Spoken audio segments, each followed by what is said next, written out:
Olá pessoal, tudo bem com vocês? O meu nome é Genival Júnior, eu sou professor aqui do Escola Online. Hoje nós vamos resolver a semana 4 do volume 3 do PET do terceiro ano, cujo tema é Delinquência e Criminalidade. Bem pessoal, esse tema vai ser sensacional, tenho certeza que vocês vão gostar. Só que antes de começar, eu gostaria de deixar alguns recadinhos para vocês. O primeiro é o seguinte, se você ainda não segue os nossos canais, corre lá e segue todos eles. Se inscreve aqui no canal, deixa um like no meu vídeo, qualquer coisa que você precisar, comenta aí que eu e o pessoal do Escola Online vamos sanar as suas dúvidas.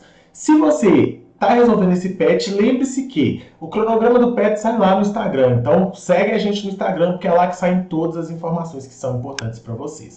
Além disso, a gente também tem uma série de conteúdos, todos disponibilizados gratuitamente para vocês nas nossas plataformas. Lá no Spotify tem uma série de podcasts que vão ajudar você aí a se preparar para a redação, para o vestibular, ou realmente se atualizar com temas que nós estamos trabalhando. Reparem que o Dicão está com um QR Code aí na tela de vocês. Esse QR Code vai te levar lá para a nossa plataforma, onde você vai encontrar um material show de bola. Não perde essa oportunidade, cola com a gente, qualquer dúvida que você tiver, comenta aí que a gente vai sanar todas elas. Bem, pessoal, então vamos começar, só que antes, não se esqueçam, presta atenção na nossa vinheta.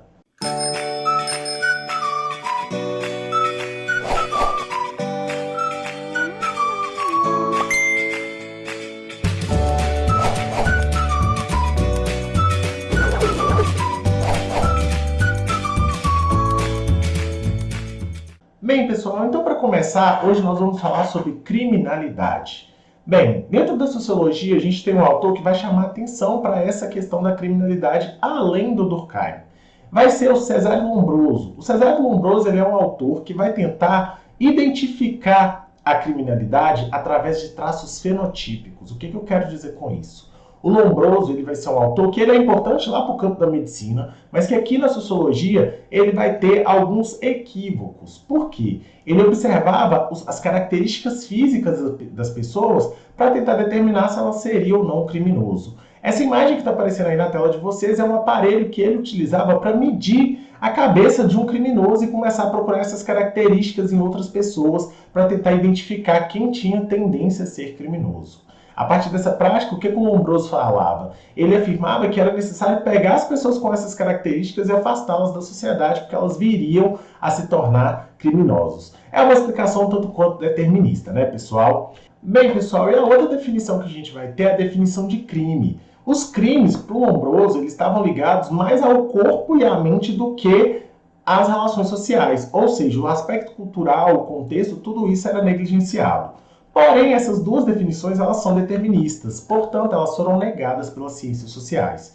Em substituição a essas definições, a gente traz uma outra definição de desvio social, que é a desconformidade em relação ao determinado conjunto de normas que é aceitas por uma coletividade. Ou seja, desvio é algo que é natural. Todas as pessoas vão cometer desvio, inclusive aquelas que se julgam como cidadão de bem, que é o que o PET traz para vocês. Essas pessoas, em um dado momento, elas vão ali descumprir as normas que a sociedade coloca. Esse descumprimento das normas, de acordo com o que a sociologia vai propor, vai ser uma análise que vai separar as pessoas entre os grupos que seguem as normas e os grupos que não seguem as normas. Os grupos que são tratados como descumpridores dessas normas, ou seja, os grupos desviantes, eles são estereotipados. Ou seja, são pessoas que são colocadas à margem da sociedade. E que nessa argumentação a gente tem aí aspectos dessa teoria do Lombroso. E quem são as pessoas que são afetadas por essa noção de desvio? Essa noção de pessoas que são sempre ligadas com o que há de errado, que são contrárias ao cidadão de bem. Vão ser as pessoas que moram na periferia, que são pobres, que são negras, que estão ali à margem da sociedade porque elas não são atendidas pelo Estado e ali elas se envolvem com a criminalidade, portanto são taxadas e homogeneizadas como criminosos.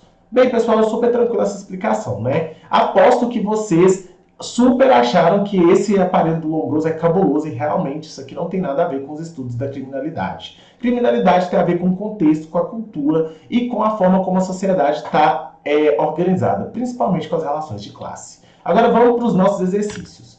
Guerra de Canudos aconteceu entre 1896 e 1897, num conflito armado que envolveu até o exército brasileiro contra sertanejos liderados por Antônio Conselheiro. Após sua captura e morte, O crânio do líder foi enviado à Faculdade de Medicina da Bahia para estudos, onde esperava-se encontrar sinais de criminalidade inata.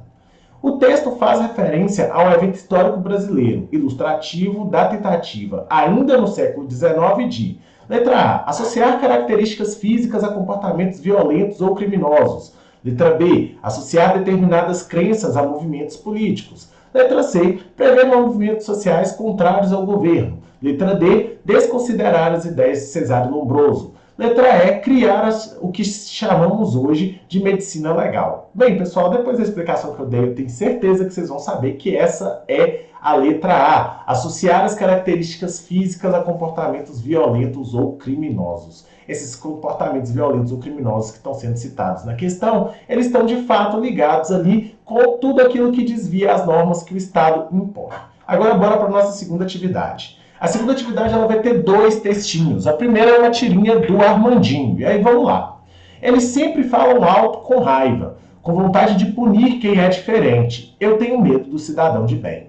E aí depois a gente tem o texto 2. O texto 2 vai falar o seguinte: Leandro Carnal detalha o que, a seu ver, seriam os valores por trás da expressão de bem. Uma pessoa trabalhadora, honesta, pai e mãe de família, temente a Deus, não assassino, não drogado e não envolvido com maracutaias políticas. O curioso é isso estar sempre associado a um valor ético. Ser pai deriva de ser fértil e ter capacidade reprodutiva, não de ser ético. Ser temente a Deus implica uma adesão a um conjunto de crenças que me marcam e não, exatamente, uma pessoa ética. Tanto que os tementes a Deus levaram a aquisição adiante. Lembra o historiador.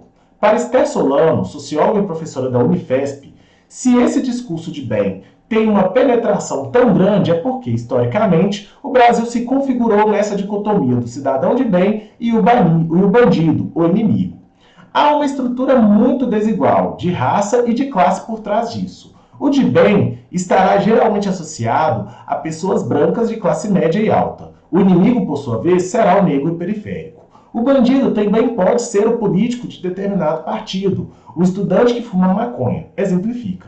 No confronto entre bem e mal, continua Solano, cria-se uma lógica de guerra em que o cidadão de bem deve ser protegido, e contra o inimigo vale tudo, inclusive matá-lo. Isso estabelece a lógica de que nem todo mundo é cidadão. Pode parecer uma ideia positiva de haver um cidadão de bem, mas essa dicotomia é muito perigosa para a democracia, afirma a pesquisadora.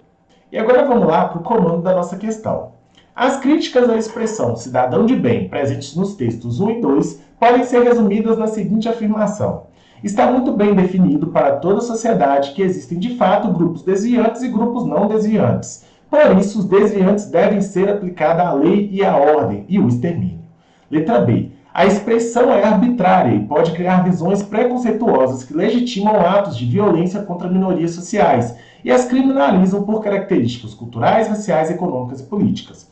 Letra C. A democracia só poderá ser de fato instaurada quando toda a sociedade pensar e agir de uma única forma, seguindo e respeitando os valores tradicionais do trabalho, da família e do cristianismo.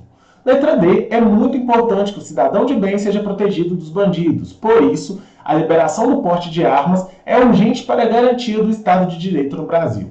Letra E. Só é cidadão no Brasil aquele ou aquela que aceita sem questionar as condições de vida e as leis, mesmo que essas não encontrem seus interesses e não melhorem suas condições de vida. Bem, pessoal, eu tenho certeza que essas daí vocês já pegaram ela de primeira. A alternativa correta vai ser a letra B. A expressão é arbitrária e pode criar visões preconceituosas que legitimam atos de violência contra minorias sociais e as criminalizam por suas características culturais, raciais, econômicas e políticas. Isso daqui vai sintetizar aquele argumento que eu falei lá em cima quando eu critiquei o Cesare Lombroso e a noção de desvio e de crime. A noção de desvio de crime e essa concepção atrelada à noção de cidadão de bem, ela vai colocar um antagonismo entre a pessoa que é cidadão de bem, que vai ter as características que o texto 2 citou, e o restante da população que está lá, inserido na periferia, que é pobre, que é negro, que não tem acesso à segurança, à educação, como a Constituição prevê.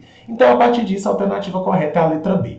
Bem, pessoal, a gente encerra por aqui. Os exercícios foram super tranquilinhos. Eu queria divulgar para vocês o nosso projeto Eu Não Erro Mais, em que eu sou professor lá nas quintas-feiras às 2 horas. Não percam esse projeto, ele está sensacional. Lá a gente está resolvendo uma série de questões para Enem. A gente traz teoria, a gente traz de tudo para preparar você para o vestibular, para passar naquela universidade pública que você deseja. Além disso, nas quartas-feiras, eu e a professora Daiane estamos lá fazendo redação online, onde a gente vai tratar temas de atualidades e passar para vocês uma série de orientações sobre as competências do Enem, para você tirar aquela notaça no Enem.